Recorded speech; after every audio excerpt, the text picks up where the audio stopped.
Ever since I was born, I knew I wanted to be an actor, an entertainer, a storyteller. By the age of 7, I was already the most sought-after entertainer of the family. 10 years later, I was 17 years old. I was already on my way to go to Germany, stay with a friend of ours, and study medicine, when my aunt, Fakhret Jahan, came to our house with a peculiar news. "I have a suitor for Shohreh," she said. "He is a tall man from a good family. His father is a mayor of Rome, the city of Rome. He's good looking and well off." My father was angry, but managed not to show it, and said, "Fakhret Jahan, you know I'm sending her to Germany to become a doctor." And she said, "Oh, he has also agreed for Shohreh to carry on with her study and become a doctor while married to him." My father said again, "Fakhret Jahan, I'm sending her to Germany, and I don't want her to get married at this age. I want her to become a doctor." My mother, being an avid reader and a wise woman, she said, "Wait a second, why don't we just have him for a visit, pretend that we're willing to see him, and then excuse ourselves? It's just for the sake of, out of courtesy for Aunt Fakhret Jahan, we decided to do this." So the day came. I was in the balcony on the 3rd floor, watching him coming through the front door, walking on our courtyard, getting into the building, and I was having fun, laughing, thinking, poor man. He has no idea of what is going to happen to him next. I had already told my mother I won't serve tea, as it's customary in Iran. And my mother said, "Of course not. We would just call you in, stay with us for a couple of minutes, and leave. Don't stay too long." I went into the room. I couldn't look at his face. I was looking at his feet, and I still remember his feet. He had an unusually big feet. And I was thinking, my God, it must be 11 or 12, or... I stayed there for a couple of minutes, left, and that was it. For days, nobody said a word. And I was really curious to find out whatever happened. How did my parents excuse themselves? Finally, I broke the silence, went to my mother and said, "What happened with the suitor?" And she said, "Oh, you don't want to know." And I said, "No, really, how did you excuse yourself? What did you do? What did you say? What did my aunt say?" And my mother said, "Well, thankfully, he said that you're not his type."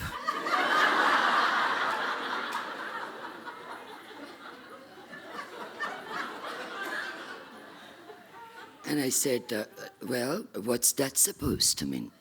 And she said, "Well, he's a gentleman who prefers fair skin." And I said, "And what am I?" And she said, "He said you're sabze, too sabze for him." Greenish, blackish sort of. And I took a pause, and I felt horrible. I felt rejected. I felt unwanted. I felt bad. And I didn't know what to say. I just said, "Well, never mind." For a second, I thought, okay, I don't belong to his world, but I belong to the world of millions of people who look like me, who sound like me, who have the same color as my skin, and it doesn't matter. I have a choice here. Precisely 10 years later, I was happily married to a young artist in Iran, having a great life, when the turmoil started, right before the revolution. I was attending Dr. Bakhtiyar's, the prime minister at the time in Iran, Dr. Bakhtiyar's speech at Baharistan Square. Thousands of people, Iranians, have joined this demonstration. We were all in the middle of the square, filled with the liberals, pro-Bakhtiyars, monarchists, surrounded by angry people, fists in the air, calling us names on the pavements, trying to push in through a line of policemen to hurt us. Dr. Bakhtiar started his speech. Before he was able to finish his first sentence, the sky went grey and there were lots of broken pieces of bricks and stones in the air. One hit my hair. I touched my head. It was burning. I was in pain. My left eye was almost blind. I couldn't see when I felt that awful taste of blood in my mouth. Once again, I was feeling unwanted, rejected, and alienated. This time, by a fellow countryman. And I thought, wait a second, I have a choice here. I can leave. I can start all over again. I can make somebody of myself. I don't have to bear with this.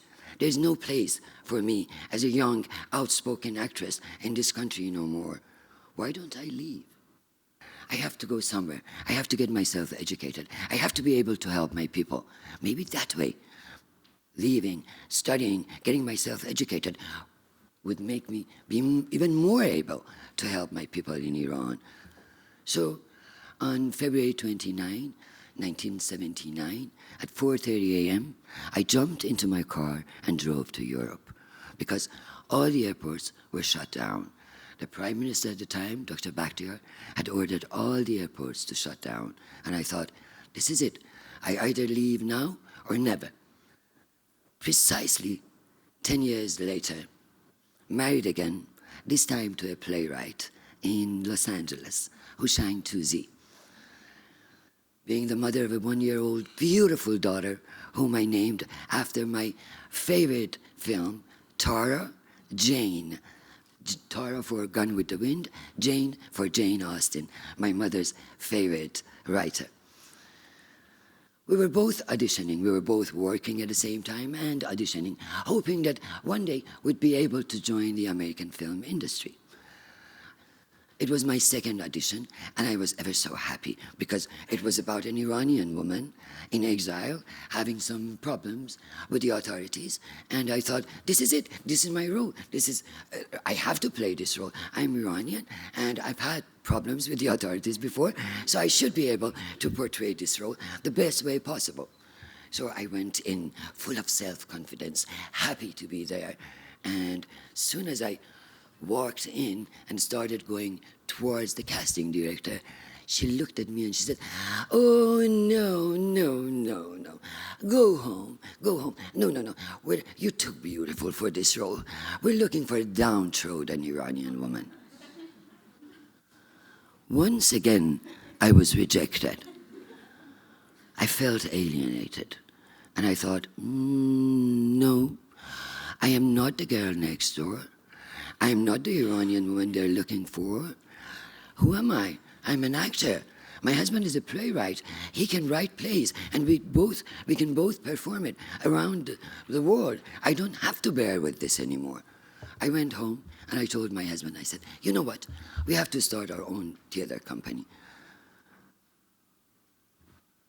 Start doing Farsi plays for the people who do not have the advantage of seeing plays in Farsi in exile.